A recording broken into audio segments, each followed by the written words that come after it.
This would be one of my first returns for a past review for a game that I genuinely enjoyed in terms of its gameplay, feel, story, and its roguelike and roguelike designs. If you'd like to watch that video review to compare, you can check that out here. At the time of early access, I kept trying not to second guess myself or the developers about whether this game was going to be good, considering the fact that it wasn't finished, leading me to believe it would just be another attempt to flip the assets for more future games, and ways to rip off the gaming community as it has many times before. Deadzone Rogue has a shaky past because it itself is an asset flip, built from the developer's previous project Star Siege Deadzone, a game that has been shelved without a full release, and most likely also funded by Thrives 3, which also met the same fate in being abandoned. Put this into perspective, the developers have been giving away hundreds of giveaway copies to content creators on top of review copies, which makes it very hard to ignore the feeling that they are doing this to flood our communities with promotion all over the internet while using the profit from their previous games that disappointed players.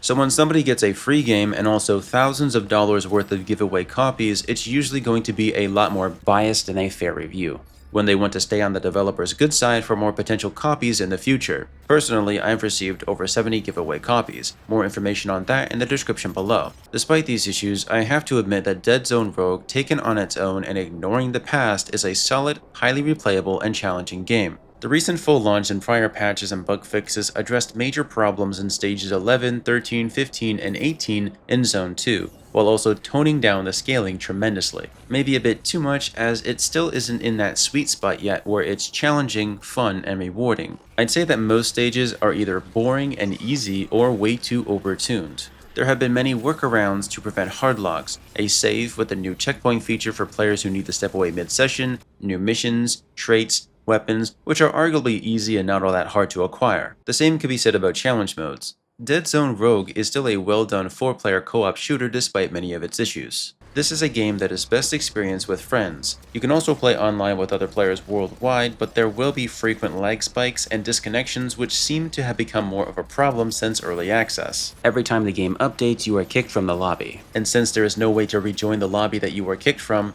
you're stuck waiting until the match ends to rejoin, or to head out and play alone so it doesn't affect you. In some small cases, you might even end up assigned to a lobby you can never properly join because it leaves you unable to spawn in spectate mode. Or if you're currently alive, it sometimes hangs on the visual that somebody else has currently joined your game and is also waiting, when there isn't anybody in your lobby at all. This is the only issue with the game currently outside of the disgusting overscaling of Zone 3 Nightmare Mode, which essentially is exactly what Zone 2 was before it got heavily nerfed, either alone or with other players. In the earlier versions of this game, there wasn't much variety in viable playstyles. In fact, understanding which playstyles work together was nearly impossible because there wasn't an in-game tool to differentiate them. However, with the full release, the developers added a synergy system. So now, instead of guessing what perks, augments, and boosts do for you, or whether you are using them to their full potential together, you can now see the synergies and choose accordingly to give yourselves more power and effects. Outside of the new zone and story, the only other additions were the weapon skins and a DLC that offers a new character skin. Most of the new missions are just forced playstyles that make you play something different without adding anything else. This leads to a very linear design and ultimately your boredom, as unlocking Nightmare Mode requires you to replay stages at least 3 times.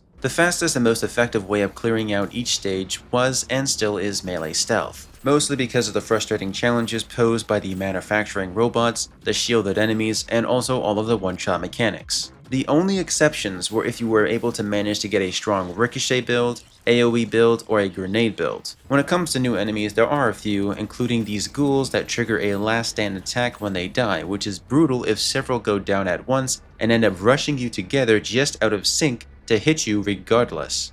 There are also laser sword elites hiding behind shields and invisible generators. All enemies become invulnerable inside this generator while also blocking all incoming damage, making rooms even more chaotic when you are not sure what is currently hidden within, since the rooms remain as small and cramped as ever. Of course, this only applies to Nightmare Mode, where everything is going to hit you like a truck, but the same idea applies. You need to invest in side missions to unlock better perks and weapons if you want to stand up to them. This includes gaining the ability to reroll elements, secure guaranteed epics as the game starts, and much more. While having more game modes, weapons, and perks is great, it still feels lacking when you know there is a singular build or two that is going to outperform everything else by a huge margin. There are also plenty of different builds, but to survive one-shots you can't react to, you need solid defenses right next to a solid offense. That means something like short-range augmentations and perks for armor, which increases your armor based on how many enemies are currently nearby, all of which are locked behind slow and mediocre side missions. While Deadzone Rogue is kind of labeled as a roguelike, it doesn't use procedural generation.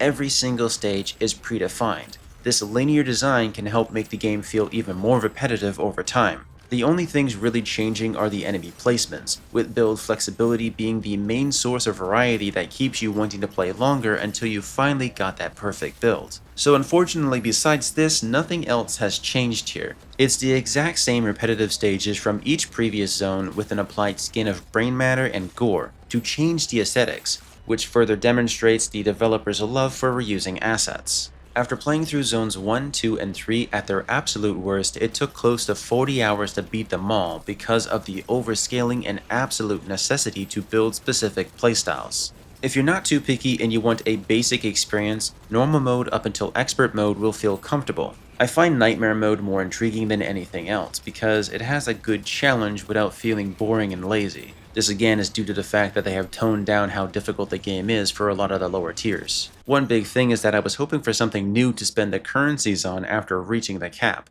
but I can't really complain. I can't say that there was much of a shift in gameplay compared to the previous versions. While the addition of new weapons, perks, and abilities were fun in certain builds, I found myself reluctantly gravitating back towards melee builds as well as the LMG lightning and combustion builds for obvious reasons. They are simply the strongest builds when built correctly. So the gameplay remains the same. Nothing is new or noteworthy to mention, with the same rooms and slightly different enemies, except now they are far more annoying than the void spiders of the previous zones. Zone 3 is just a tightly condensed array of 33 stages full of room spawning enemies where you rush through waves instead of tackling a singular contained room. This leads to a lot of surprise attacks that you never expect. Now that the game is finished, the story is finally pieced together, but the problem is the ending still feels off. In this world, you play as a clone of the original human race aboard a starship, following logs left behind meant to preserve humanity. Unknown to you, the ship has been taken over by an entity and your goal is either to kill it or free it. Regardless of your choice, the game loops back around with no real conclusion, almost as if this was designed to set up for a DLC or a sequel. The story starts strong, but it ultimately lands on a cliffhanger. Not that it's the prime focus, that would be the gameplay.